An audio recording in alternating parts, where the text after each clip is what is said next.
You know, here in Canada, we've always had a close relationship with the United States. Culturally and economically, it's sometimes even difficult to tell us apart.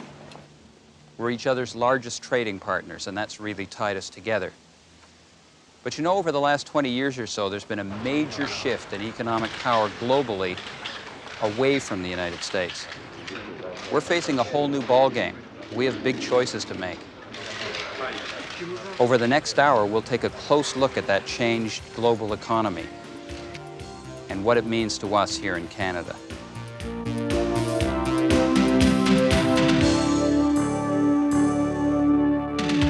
We cannot win the race to the future shackled to a system that can't even pass a federal budget. We cannot win that race held back by horse and buggy programs that waste tax dollars and squander human potential. We cannot win that race if we're swamped in a sea of red ink. Now, Mr. Speaker, you know, I know, and the American people know, the federal budget system is broken. It doesn't work. Before we leave this city, let's you and I work together to fix it. There was one symbol that dominated the post-war world, and it was this piece of paper, American dollar.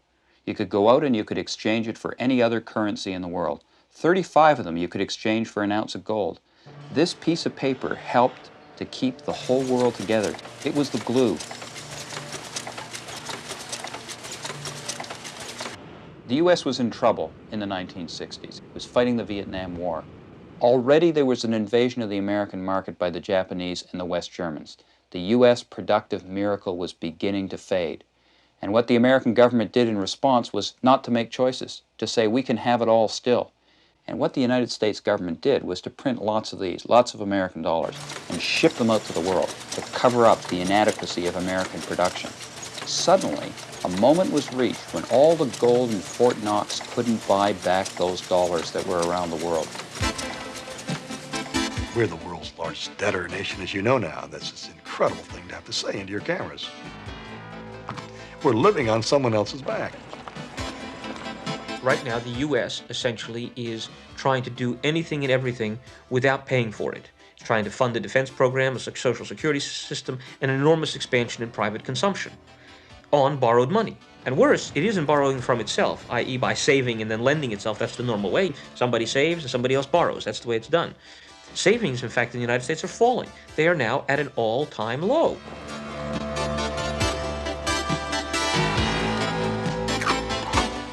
We are living beyond our means as a country. We are consuming more than we produce. Our high standard of living is being supported artificially by borrowing from ourselves and from foreigners. Now, we know that in the case of a family or a business, you can do this for a year, 2 or 3 years, but at a certain point, it catches up with you. A very substantial amount of American debt is held by foreigners, and one day they may decide to withdraw it. Maybe that is happening now. The accounts in this bank are insured 100%. There is no cause of concern for your money. Small and medium-sized banks are going bust at the incredible rate of about 3 a week, more than at any time since the Great Depression. Come on, Joe. Let's go. Let's go. Let's move it back. Come on, let's go. Let's go. We don't have a lot of time. Let's go. We got to go. It is an unseemly spectacle, in my view, for a great power, such as we are, to be eating up as much of the international capital pool as we are. I sound a little evangelical, I know.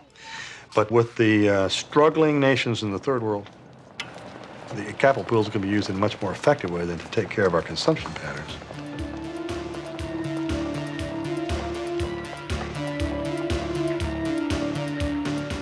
The longer this generation of Americans goes on consuming more than they produce, the longer the next generation of Americans will have to consume less than they produce.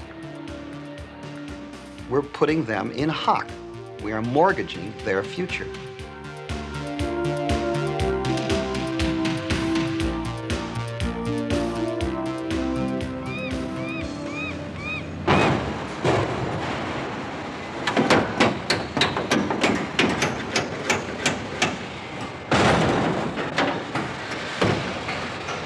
For half a century, America was the undisputed king of manufacturing. It was the pace setter. Companies all over the industrial world set up their shops on the American model. And yet, many of these companies today are in trouble, unable to compete.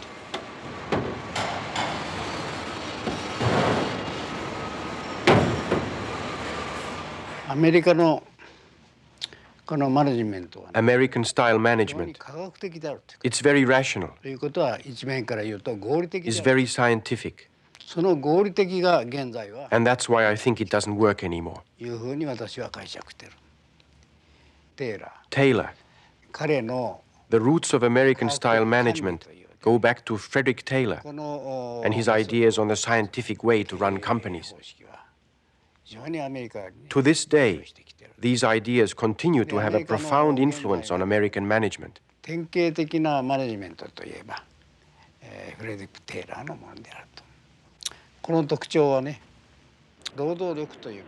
Taylor's model of the workplace, the workers were reduced to the level of machines.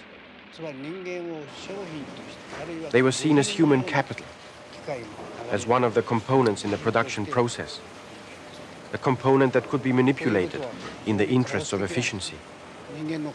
And this is a very scientific, a very rational way of looking at it, isn't it? There is no room for human feeling or human personality in this model of the workplace.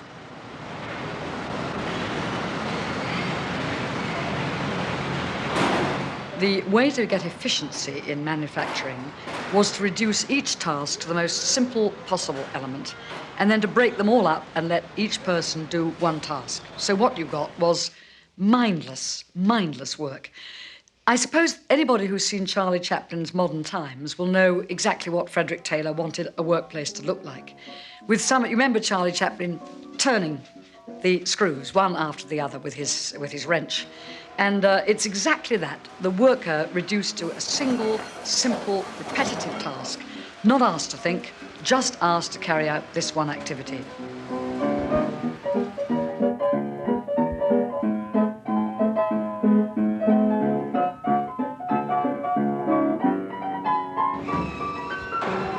In America, the great age of mass production died in the 1970s, but its management systems and its adversarial model of the workplace are still very much with us.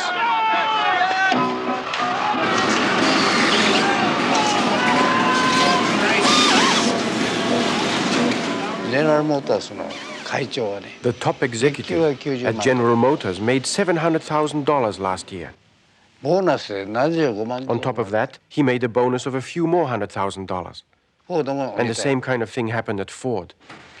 I wonder if this is the proper way for top management to behave. People talk about profit sharing. Profit sharing will take the adversarial ways out of the system. And so you tell workers you're going to share in the profits like executives. And then you have a worker gets $500 and you have the president of the corporation gets $1.3 million. And then they wonder why the worker's suspicious when the corporation said, we really want you to have input.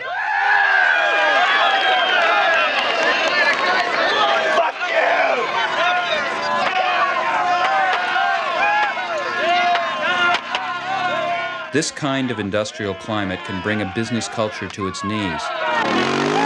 It was once called the British disease.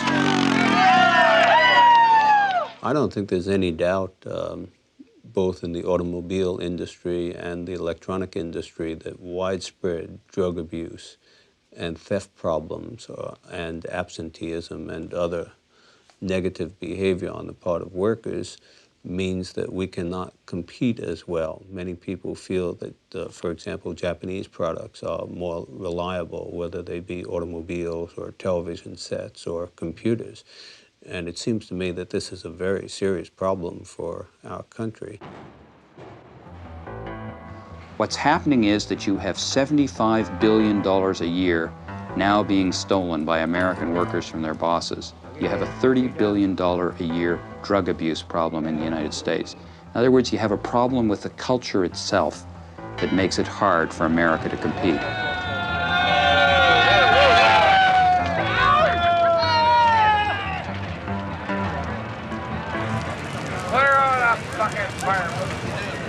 Both capitalism and communism are systems in which capital has priority over labor.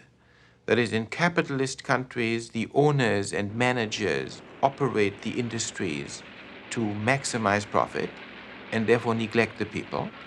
And in communist countries, the bureaucracy manages the industries in order to enhance their power and pursue their political objectives.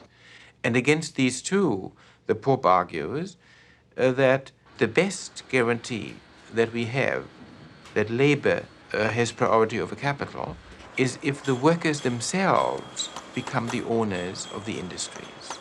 And he says that workers are entitled by the dignity of their labor to be co-owners and to participate in the decision-making regarding the industries, regarding the workplace, and regarding the use of the capital which they produce.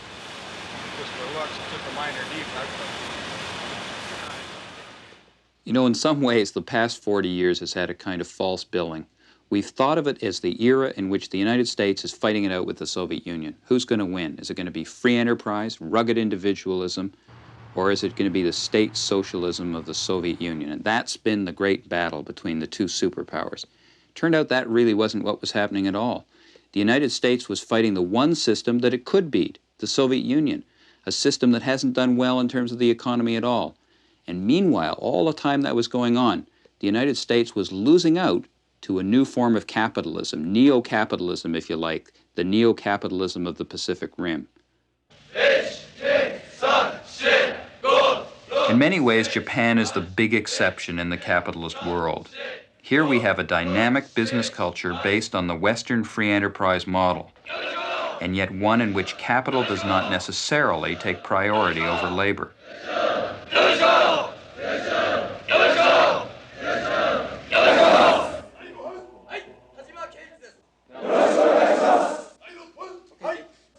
Looking at these guys, you probably think they're not for real, that somehow or other what's going on here is a rote process, that these people are being turned into automatons, and that the creativity and individuality is being beaten out of them. If you think that, you're looking at this process through Western eyes. Perhaps it's our own company models that are rigid and authoritarian. Perhaps these East Asians are succeeding because their way of doing business is in some ways more democratic than our own.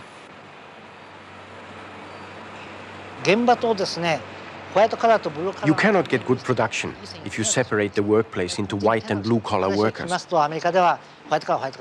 And yet that's exactly how production is organized in America. I think if you could get all your white-collar workers directly involved in the production process on the factory floor, then Japan would be the loser in this competitive race that's going on right now.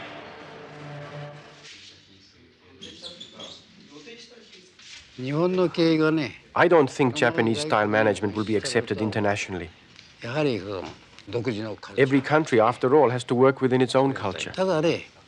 But there is one essential idea of Japanese management that I think will prevail. Management must be centered around human beings. This idea will catch on and become the centerpiece of the new business civilization of the future. This is Mr. Yoshida, the top executive at YKK. He manages assets worth hundreds of millions of dollars and a worldwide business empire with factories in many countries. But he sits in this big office wearing the same working coat as everyone else. This company president is giving a pep talk to his new recruits. In North America, his salary would be 40 to 50 times theirs. In Japan, he earns only 7 or 8 times what they make. This man is a Japanese graduate engineer. Instead of starting off working in an office, he spent the last 3 years here on the plant floor, learning the ropes here, before he moves on to another job, perhaps in design, perhaps in company management. Our workers have got something to give this company, ideas, suggestions, and so on. We'll listen to every one of them, and then we'll honor those who've contributed a really good idea to the company. The Japanese managers listen and take note of the wisdom of their workforce, and many American and European managers don't think their workforce has got any wisdom.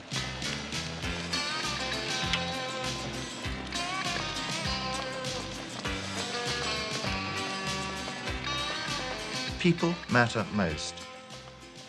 Machines and money, okay, but men and women are what matter.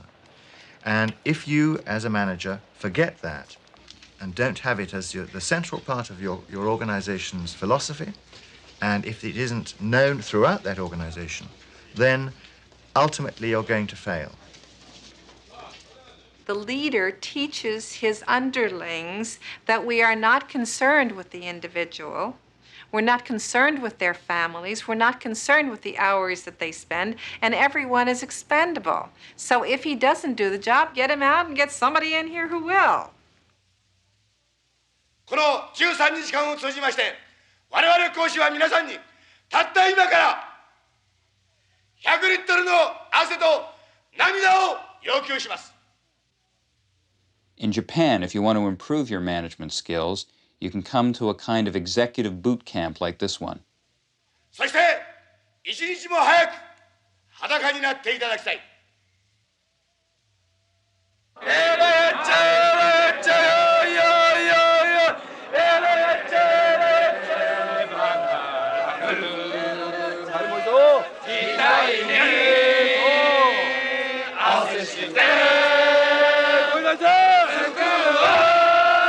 Every manager at this boot camp works as one member of a 15-man team. The training is based on Zen monastic life.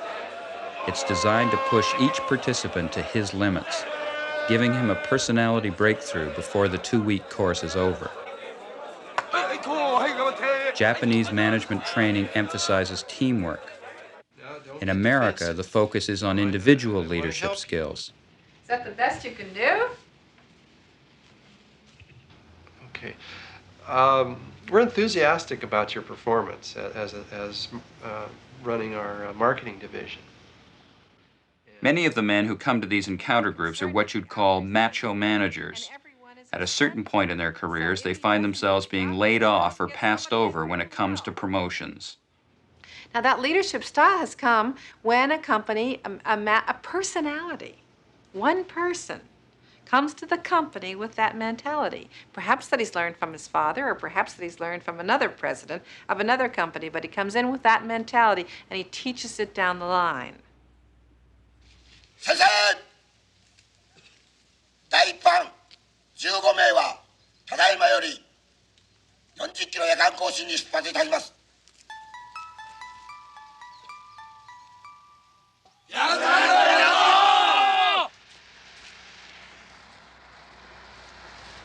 In Japan, when you join a company, you make a very special kind of deal. The company won't lay you off, but you can't have your resume making the rounds either.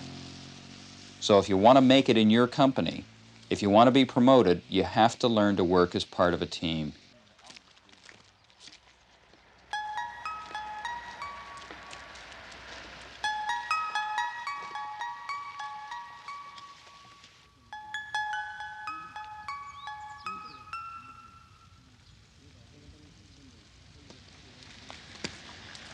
In Japanese business culture, you don't leave a member of your team behind. Even if you can't win, it's important to save face and put on a good show. Out of the 13 teams competing at this boot camp, this group was the last one to come in. We all have to stretch ourselves and to take on new tasks that we've never done before and live with that contagion of competition around us. And the contagion of excitement. That's why half the people are depressed, because the other half are excited. Oh, our company's winning, or our product is winning, or our relationships are winning. And then the person who's sitting around says, well, nothing's winning for me right now.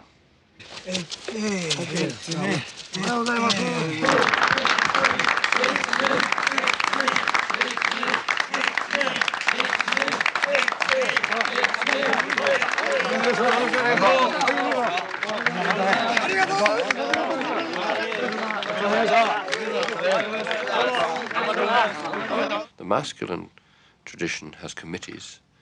The feminine tradition has teams. In committees, you end up with compromises and people who win and lose. In teams, everybody wins because you all have the same objective. The new organization work with teams, not committees.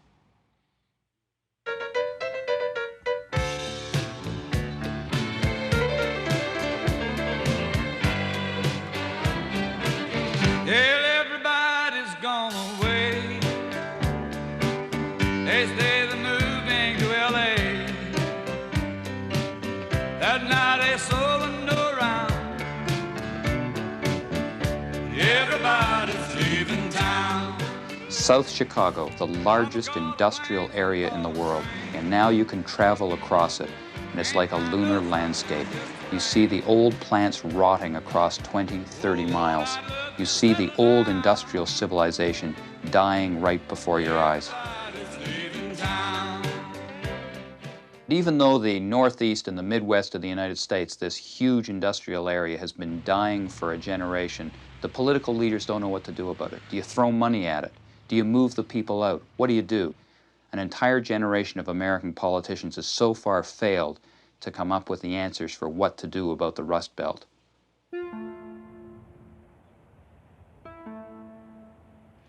If the United States can trade with other nations on a level playing field, we can outproduce, outcompete, and outsell anybody anywhere in the world. Do not, whatever you do, use the word planning in the United States. I mean, if you use the word planning in the United States, you are dubbed a socialist, a central organizer, a big government aficionado, somebody who is bent on fundamentally destroying capitalism.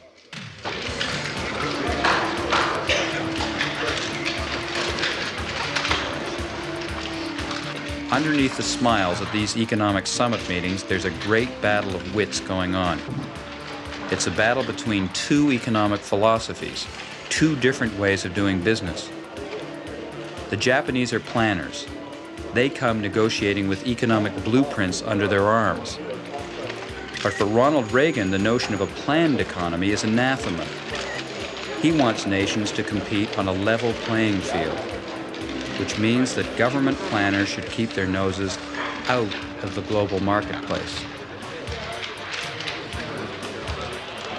Look this way. Here we go. We live from year to year in the West. We never think ahead. We never have long-term plans. And when we do have long-term plans, they're normally screwed up by a change of government. We seem unable to think in these distant horizons, and we've got to. Why is it that it's so difficult for the United States to have a national industrial plan? Everybody else in the world recognizes the need for it. The Japanese do, the other Pacific economies do, the Europeans recognize it. Why can't the Americans? What's the secret of the resistance of the United States to what seems to be the key to economic success in the late 20th century? It's American history. It's a whole long history of individualism, a long history of escaping from controlled societies. It's a history of the Puritans landing in New England and setting up a new society in a new continent and then spreading those ideas to the rest of the world. It's the American Revolution, the American Constitution. It's that whole long fight that's gone on throughout the 20th century against state socialism led by the United States. It's all of this, and there's one thing more as well. It's the late 19th century rise of the great entrepreneurs, the giants, the John D. Rockefellers, the Carnegies. The Americans did all this, and they don't want to come into the world, the rest of the world, with its national industrial plans.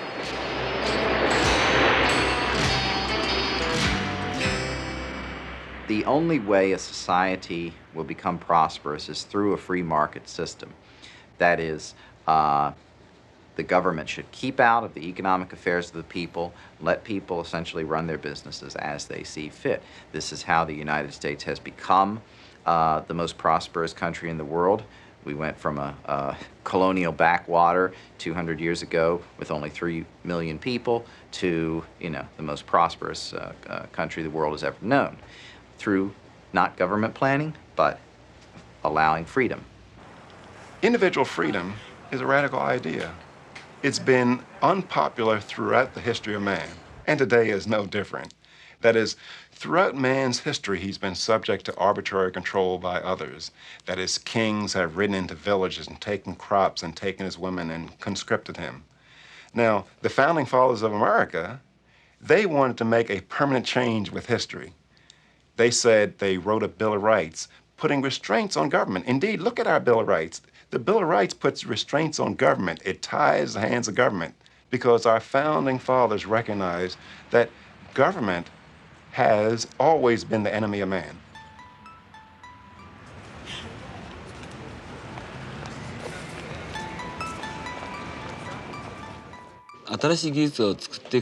Helping to develop new technologies is one of the responsibilities of government, especially long-range technologies that look far into the future, and also technologies that are not being developed by the private sector because they have no immediate commercial applications.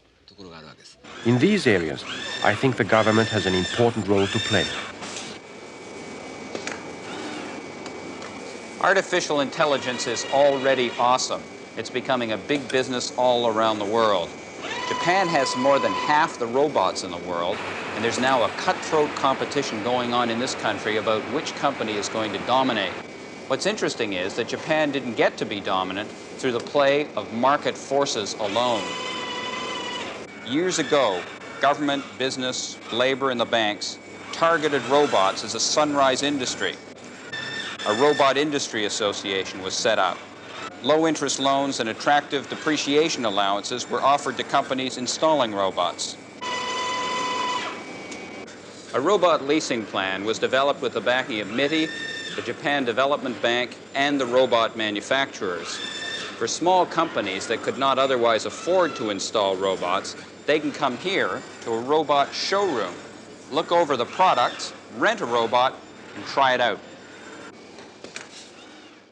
In Japan, the word planning is not a wicked term, whereas I fear that in Washington, if you describe yourself as a planner, you're excluded from polite dinner table conversation. You may not even get an invitation at all. Economic policy making in Japan boils down to a never-ending series of meetings like this one. Dozens of them, small and large, formal and informal, are going on simultaneously at all levels. The only thing that really distinguishes them from similar meetings in Washington, London, or Ottawa is that the key players, government, business, and the unions, are not enemies. They don't necessarily like each other, but when it comes down to a crunch, they're usually able to reach a consensus. With everyone pulling together, implementation is quick. The federal government in the United States is systematically incompetent, and it's incompetent because the people want it to be so. The United States is highly individualistic and imposes rather profound constraints on its government deliberately. It's not an accident. I mean, that's part of the historical design of the United States social system. We have a just incredibly Byzantine trade apparatus in Washington. We have literally dozens, maybe that's slight exaggeration, but at least a dozen federal agencies involved in trade policy making in one way or another with relatively little coordination and a lot of political infighting. And trade policy making is difficult, if not impossible, in an environment where the power is dispersed and coordination is lacking.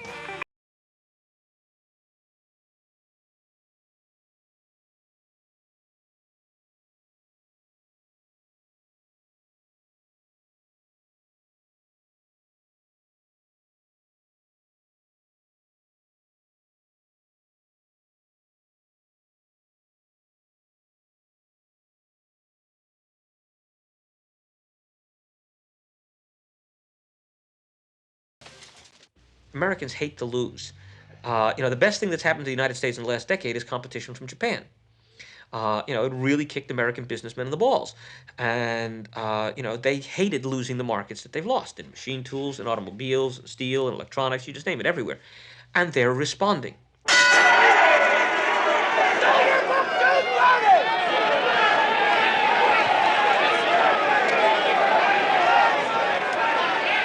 If you can't make it selling your products, well, buy up another company or a third company or a fourth company, or speculate in land or real estate, or speculate in commodities futures, or become a financial services company. But basically, go into the business of asset rearrangement rather than the business of making products. And we have seen in the United States over the past 15 years this extraordinary industry growing up of investment bankers and lawyers, various securities analysts and intermediaries, some of the best and brightest. Some of the best and brightest students I teach at Harvard. Where do they go? They don't go into industry. They don't go into government. They go into money.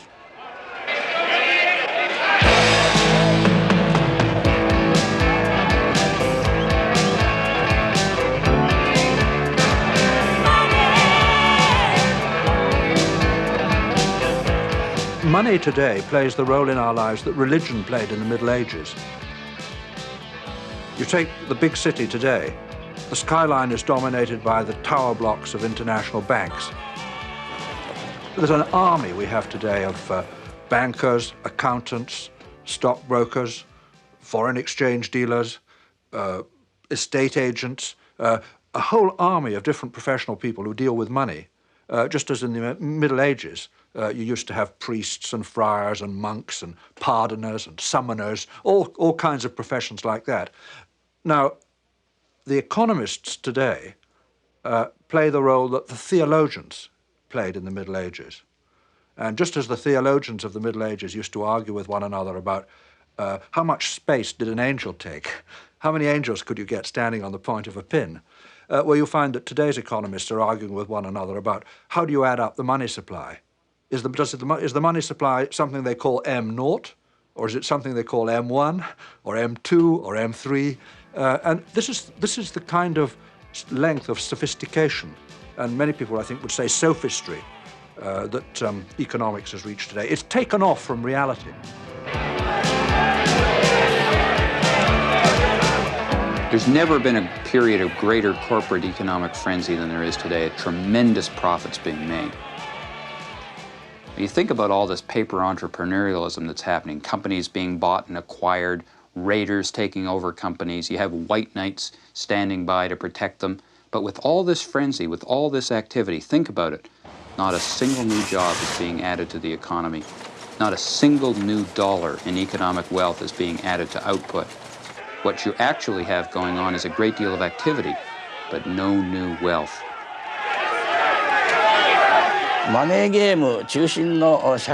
When playing money games becomes the central preoccupation of management, when managing assets becomes more lucrative than actually producing products, then what you have is a casino society in which business is just another form of gambling.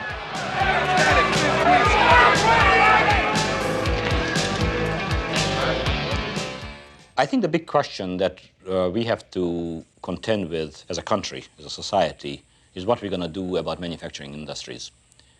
I think there is too much rationalization going on in our population, amongst our politicians, our government, that the economy is doing all right even if the manufacturing sector doesn't. I don't think that's a long-term stable situation. If the manufacturing sector is going to be sick in this country, it's going to drag everything else with it. This is once again our aggregate demand and our aggregate supply. We got a sort of equilibrium all over again. We have structural unemployment. It seems as if we have some kind of structural alienation within most industrial economies. And economists are still coming up with solutions that created those problems, many of those problems. The government stops fueling the money supply to the extent of stimulating aggregate demand. Almost every economic decision made by our governments relies on the advice of economists. But how valid is this advice? What is it based on? Economics is endeavoring to understand human behavior, and we've established some very, very solid laws, some very, very strong laws that are very, very similar to those in physics. When you ask the question, can you conduct an economic discussion in which value judgments are separated out and consciously put on one side? The answer is yes. Economic analysis and testing of hypotheses is value-free. You know, you don't reject a hypothesis because you don't like the sound of it. You can't do that by the laws of our profession. I think that there is a tendency for economists to escape from reality by saying, well, here is an impersonal technical apparatus which protects me from any criticism, which protects me from any attack that I'm slanting the subject. And I regret that. I think we should be willing to face our critics. About 50 years ago, John Maynard Keynes, the great economist, predicted that one day his profession would develop a set of universal techniques and laws and would settle down into a nice, straightforward occupation, something like dentistry. What he had in mind, and what economists have dreamed of ever since, is kind of a billiard ball model of the economy. You check out all the variables, you measure all the angles, you give the economy a little push in the right direction, and everything magically falls into place. The idea was that you could actually scientifically control the economy. I usually horrify my friends who are professional economists by saying to them in a put-down kind of fashion, but your discipline is just a branch of psychology, isn't it? And they say, my God, we are scientists, you know, we're not in the business of psychology. Or a constant delta P over P. There are still many old-school practitioners who assume that economics is simply a matter of manipulating symbols on a piece of paper. It does not really relate to the physical or biological world, the limits of thermodynamics, the goals of human existence. I think actually women understand economics better than most men do. Women, by and large, understand what economics is really about, meeting the needs of their family, meeting the needs of their community. So that men have turned economics into the sort of science where you say that there is no demand for food in India because people haven't the money to buy it. That's crazy. But that, in traditional economic jargon, that makes sense. This increase in the money supply creates a curve which I'll darken here. I used to teach 15 years ago economics, full-time economic theory in university. I couldn't do that anymore because I don't think there is a received body of economic theory. I mean, professors still do it, but they ought not to. Economists depend on certain predictions about how human beings will behave. They've created this character at the center of economics called rational economic man. And all economics is about this man, how this man will behave. Economic man always seeks to maximize his advantage, or to use economic jargon, to maximize his utility. He therefore pursues profit. He therefore maximizes his returns. He therefore responds to the market in a rational way. Actual people don't behave like that. They have a row with their wife over breakfast. They come in a bad temper. They suddenly shout down the telephone to the person who's trying to place an order, and he doesn't place the order. They do perverse things, like deciding they'd rather spend the afternoon playing football with their son than actually making money which happens to be more available, let us say, on Saturday afternoon than on Wednesday afternoon. They behave in all kinds, God bless them, of totally irrational ways. And therefore the science of economics is always creating models which bear less and less relationship to the world that those models are meant to reflect. I think the idea of economics, i.e. that there are things like supply and demand and prices have an effect and so on, these are important concepts. So the ideas of economics in that sense, I think, are useful tools. I think there is profound exaggeration in the ability of economic theoreticians and policymakers to actually manage large complex systems like societies. I have absolutely no faith in economic policy making whatsoever. I think economic theoreticians, by and large, who try and develop rather grand theories like monetarism or modern Keynesianism or neo-Keynesianism and so on, by and large are operating with poor data, inadequate statistical tools, poor paradigms of complex systems, so that they really don't understand what's going on. When I see that environment stinking from pulp mills or practically brown from the exhaust emissions of cars, I know that something has been lost for me in the quality of my life. When you think that we are extinguishing species at an astonishing rate, I don't know how many it is per week, there has been a loss of monumental proportions as far as the quality of my life goes. But they can't come into the equation. You don't measure those in dollars and cents. Economists can't put a factor in for that kind of thing. The purely scientific approach to economic science overlooks the fact that people are involved in making a living, and they treat people and their needs simply as objects, as commodities. So now we've got an expansionary fiscal policy. That was whatever kicked the demand curve up in the first place. We add to that an expansionary money policy in order to keep the interest rate the same. Economists today are only comfortable when they're talking about in dollars.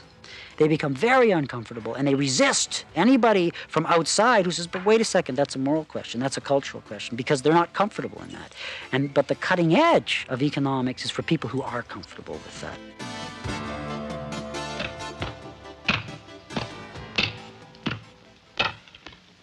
Age makes way for youth, and the forest reseeds itself with young, fast-growing trees. When the cutting is no greater than the amount of growth, the forest remains healthy and permanent.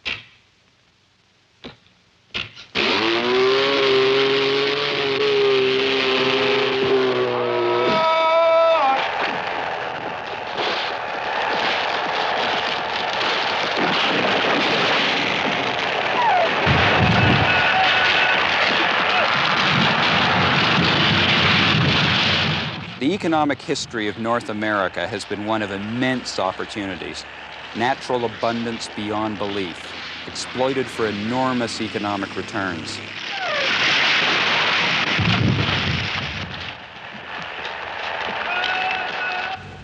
This is what's left of one British Columbia forest. This is no way to treat a renewable resource. This is being virtually mined here. You know, people used to think of British Columbia's forests as a natural heritage that would last for 100 generations or maybe even more. Now there's talk that the industry's dying. There may not be enough saleable lumber here to last another 15 years. We are causing topsoil to be eroded at a rate which will not be restored for several decades, in fact centuries. We're causing deserts to expand at a rate that can't be restored for less than decades or centuries. We're burning tropical forests at a rate that can't be made good for centuries. We're disrupting climate at a rate which is greater than anything since the dinosaurs disappeared 65 million years ago. It's often said, truly, that the greatest threat to the global habitat, which we all share, would come from nuclear war, and that is true. But the damage that would be done in 100 minutes of nuclear exchange could well be matched by the damage that we shall do to our global habitat by ripping it off, by polluting it, chopping it down, digging it up, poisoning it, stomping on it in 100 years. 100 years and 100 minutes. The damage could turn out to be not all that much different at the end of the day.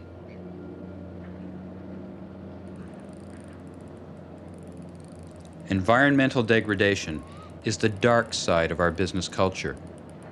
It's one of the many hidden costs that now haunt our future. Pollution is a necessary input to production. That is, one cannot produce without pollution. So the question is, how much pollution is the quote-unquote right amount? 100% pollution is bad, and 0% pollution is bad. In fact, if you were a man from Mars, if someone were a man from Mars and he asked me, he says, Dr. Williams, could you guide me to the richest places in the world? And could you guide me to the poorest places in the world?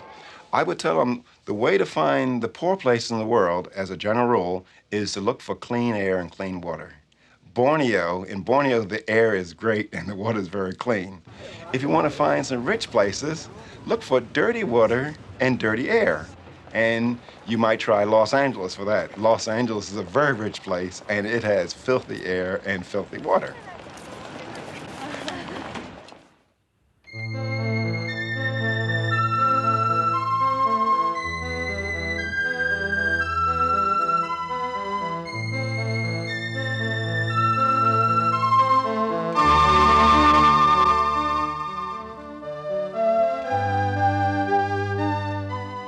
Man rules the earth. Man does to the earth what he wants for his own benefit.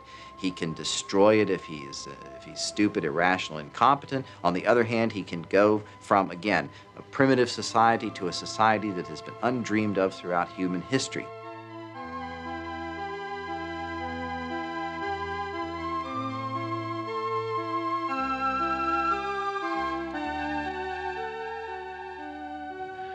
There's space travel in the next couple of decades if government gets out of space travel and lets private enterprise do it.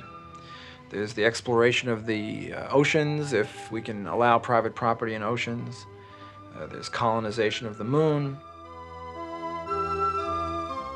We've been going along on a path of development for the last couple of hundred years, the Industrial Revolution, scientific progress and so on, and we've now just about reached the point of takeoff. So we're going to accelerate into space colonies and nuclear power stations, automate everything in sight, and then people will have problems, so we'll have genetic engineering laboratories to help put them right, and we'll have psychiatric institutes to help put them right. It really is a masculine fantasy, the idea that big boys with big toys will be the wave of the future.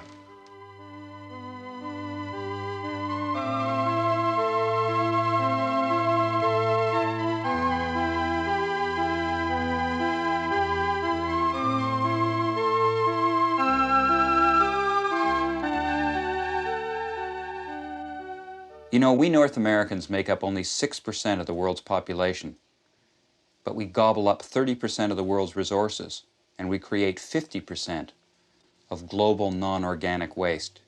We've always been a business culture driven by consumption, but the successful societies in the 21st century are going to have to learn how to conserve as well as to consume. The U.S. energy bill is about $150 billion less now than it would be if we were still as inefficient as we were in '73. And yet we've barely begun to buy as much efficiency as is available and worthwhile. Now, if we were only as efficient as they are today in Western Europe, and they've got a long way to go, we'd save another $200 billion a year, which is enough to balance the U.S. federal budget. And if we just chose the best energy buys for the next 15 years, by the turn of the century, our net savings would have added up to several trillion of today's dollars, which is enough to pay off the whole national debt. How would you feel if you knew, as a matter of absolute certainty, that your children and your grandchildren and your remoter descendants would never be any better off than you, and would not lead, in any respect, overall, a better life than the one that you lead today? I think you would get very depressed. I think you might then go out and see if you could find a politician who could do better than that. And I'm sure you'll find plenty who will make you offers that you don't think you can refuse. You know, the old joke about where does the biggest gorilla sleep? It says anywhere it wants. And the U.S. is like that. Being the biggest gorilla on the block, it can do whatever it like, and everybody else has to adjust. So if the U.S. says, well, you know, we don't really want to deal with our spending problems, so we're just going to borrow like crazy. Okay, the rest of you guys, you have to lend us the money. And they do. You know, so here's the perverse situation of the richest country in the world telling the poorest countries in the world, we're going to use your savings because we want to borrow all the money we want. John Paul II suggested that in the third world, people are oppressed economically. In the second world, in the Soviet-dominated zone of Europe, people are oppressed politically. And in our Western society, he suggested, we are oppressed culturally because we have a culture that makes us into materialists, that makes us into individualists and utilitarians. We evaluate people in terms of what they own and what they consume. We have lost the sense of social solidarity. We've lost the collective political will, and therefore we are really quite powerless as a community, as a country, to solve our relatively small economic problems. Think about it. We waste a great deal of good food. We throw things away out of our refrigerators that many people in the world would kill to have. And, you know, there has to be a sense of intelligent appreciation of that.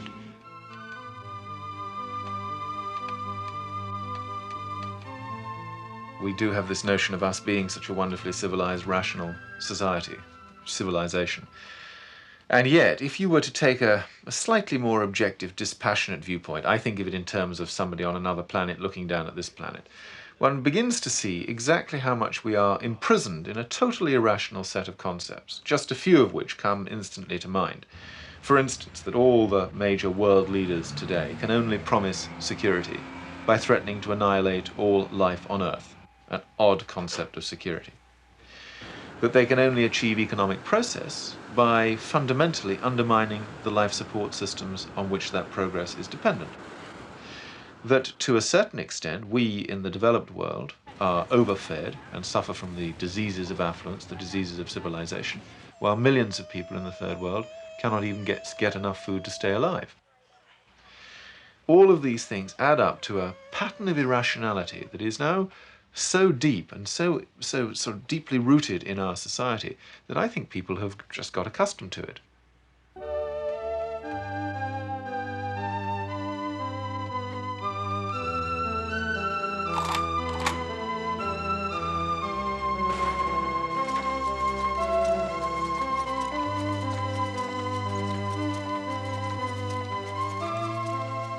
Is there any purpose in what we're doing? Is economics a dismal science, or is it a moral celebration of how we can interact? And it's a dismal science right now, very definitely, because it has no vision of the future. It has no vision of community or it's just it has no soul.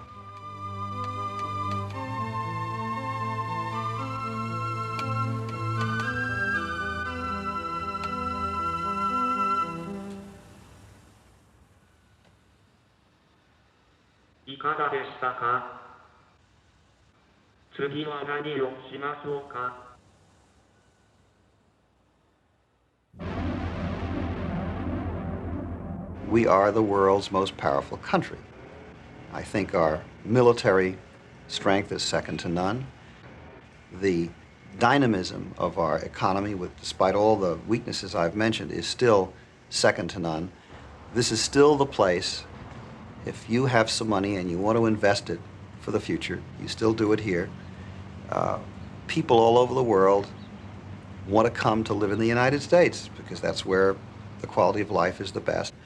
I want to preserve that for my children, and I fear very much that without greater investment in our competitiveness, in education, in our crumbling and infrastructure, in building up the essential elements which gave us the strength in the first place, if we neglect that, we won't be number one in the 21st century.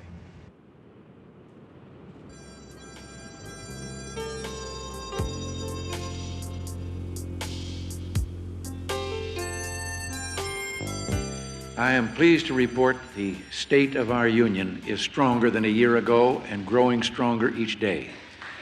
Tonight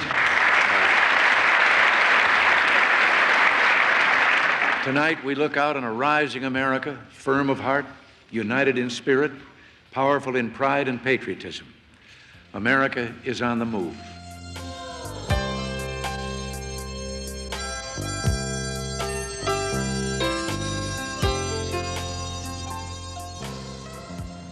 For Canadians, the idea that the United States is no longer what it was is very difficult to accept.